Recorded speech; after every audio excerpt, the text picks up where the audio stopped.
the Think Marketing Show, the #1 podcast for growing and scaling your business with online video. I'm Heather Torres. And I'm Sean Cannell, and we're from Think Media. And if this is your first time listening, welcome. This show is dedicated to helping you learn how to get your content noticed and the latest money-making strategies working right now online. So whether you want to grow your YouTube channel or maximize online video across social media, this is for you. So it's 2020. Is it too late to start a YouTube channel? Yeah, that question is more relevant now than ever because on the one hand, YouTube is 15 years old now. I mean, it started in 2005. And so, of course, competition is rising. The platform is maturing. There's even been some new drama on YouTube with COPPA and things like that. But on the other hand, my answer is still absolutely not. It is not too late to start. It is still even the early stages of the internet and social media.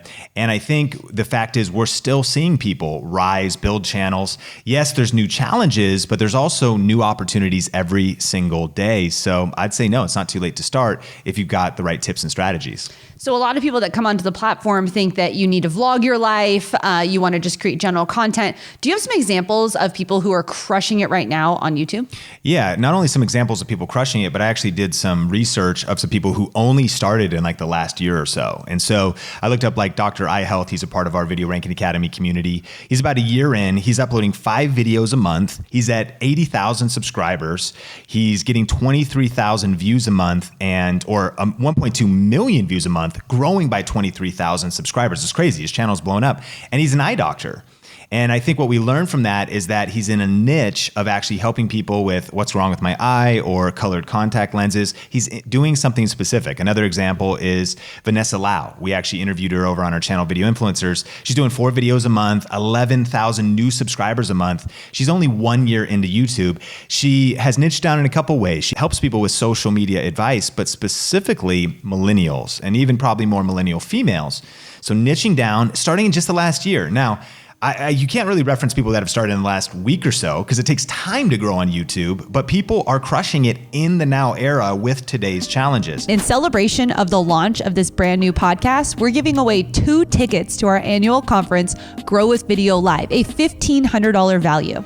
All you have to do to enter is make sure you subscribe, leave us a review on Apple Podcast, and then take a screenshot of your review and go to thinkmarketingshow.com for the rest of the details. You know, you may have seen, or people may have seen Donia Angelo. She's this like really sweet Mexican grandmother who lives on a ranch in Mexico and wanted to just make some authentic recipes. And in just a few months, she is almost to 2 million subscribers. She's uploading a lot of videos. She's actually uploading about 8 videos a month, 22 million views a month, growing by 350,000 subscribers a month, which just kind of shows us that it doesn't matter where you live, it doesn't matter what age you are. And it was actually her daughter that had the idea that said, what if we put your cooking on YouTube?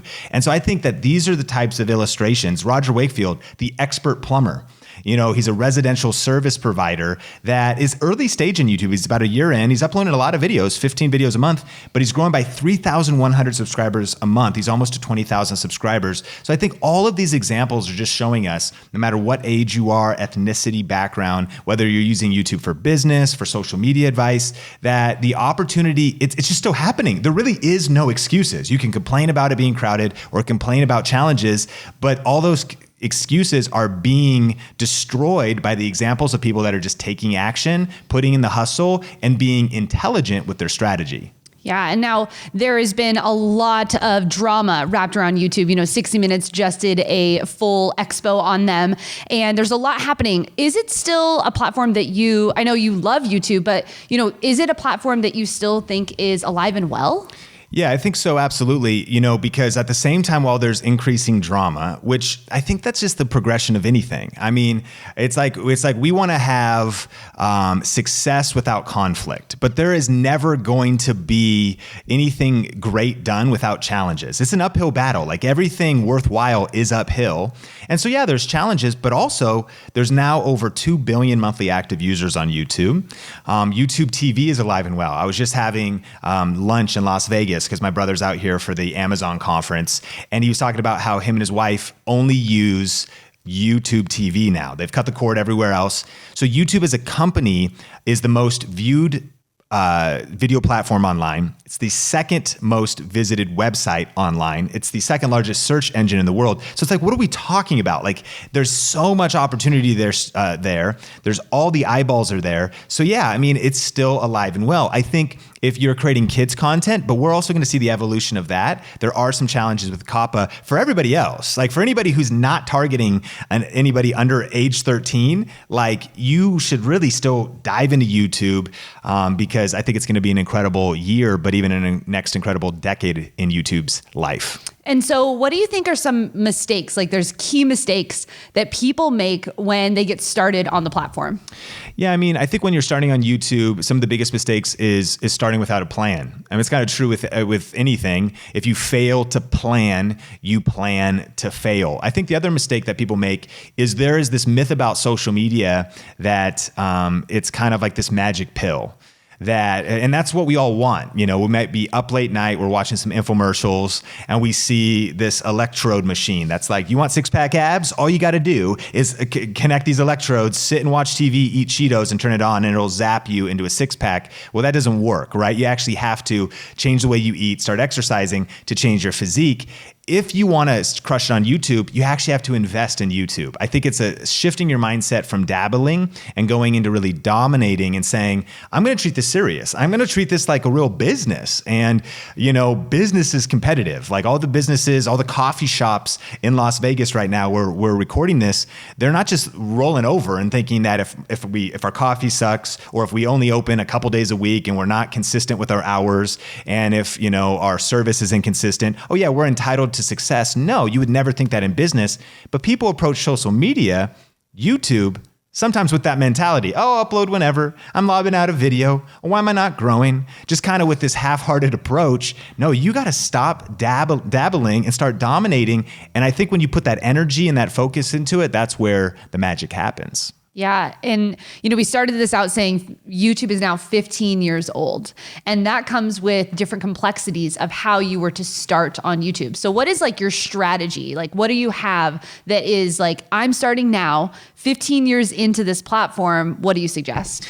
Yeah. I mean, I think that probably the best thing I'd recommend is we can link to a playlist of some of our best strategy videos. And that is the thing. I like that you use the word strategy, because we've said this a lot in our Think community, that when you started on YouTube, it was okay if you were playing checkers. Mm-hmm. A fun game, a hard game, because you know you got to get down the board, you want to get your queen so you can start dominating, but you only have one style of pieces that eventually change into really two, right?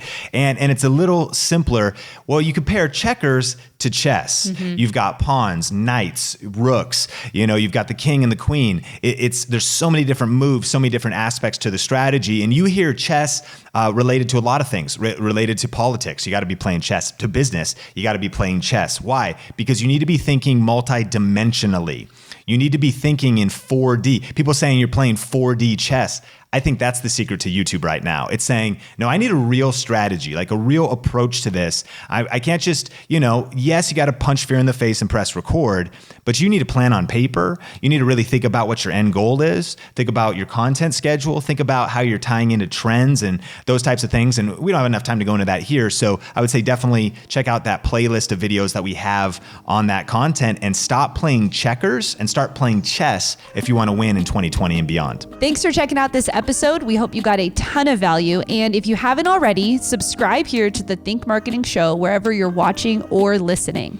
And hey, it would mean the world to us if you would rate and review this show on Apple Podcast. As we grow this movement of purpose-driven content creators, we encourage you to share it with a friend. And we'll see you in the next episode.